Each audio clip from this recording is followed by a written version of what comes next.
Electronic engineering படிப்பை முடித்துவிட்டு விவசாயியாக மாறிய இளைஞர்.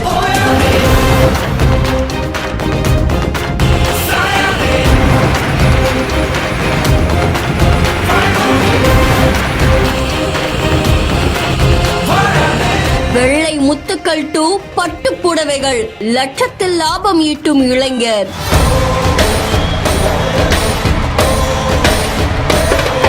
தென்காசி மாவட்டம் அடைக்கலப்பட்டணம் பக்கத்துல இருக்கக்கூடிய வேதம்புதூர் பகுதியை சேர்ந்த இளம் விவசாயியான ஜேக்கப் அப்படின்றவங்க பொறியியல் பட்டதாரியாமா எலக்ட்ரானிக் இன்ஜினியரிங் படிச்சிருக்காங்க. ஆனா ஐடி துறையில பணிபுரிய வேண்டிய இவரு இப்போ விவசாயியா வளம் வந்துட்டு இருக்கிறது பலரையும் ஆச்சரியத்துல ஆழ்த்தி இருக்கு. விவசாயம் மேல அதிக ஆர்வம் கொண்டதால இவர் இந்த தொழில ஈடுபட்டுட்டாங்களாமா. பட்டுப்புழு வளர்ப்ப பெரிய அளவுல விரிவுபடுத்தணும் அப்படின்னு சொல்லி அதை முழு நேர தொழிலா செய்யலாம் அப்படின்னு முடிவெடுத்திருக்காங்களாமா. அதை தொடர்ந்து பயிர் சாகுபடியை விடவும் பட்டுப்புழு வளர்ப்புல குறுகிய நாள்கள்லயே அதிக வருமானம் பார்க்க முடியும் அப்படின்ற மாதிரியும் அவங்களுக்கு பல விஷயங்கள் விவசாயத்துல தெரிய ஆரம்பிச்சிருக்கு. சுற்று வட்டார பகுதிகளிலும் நிறைய பேர்கிட்ட இந்த பட்டுப்புழு வளர்ப்பு பத்தி கேட்க ஆரம்பிச்சிருக்காங்க. முதல்ல லாபம் கிடைக்கல அப்படின்னாலுமே போக போக இவருடைய தொழில் யுக்தியால அதிக அளவுல லாபம் வர ஆரம்பிச்சிருக்கு.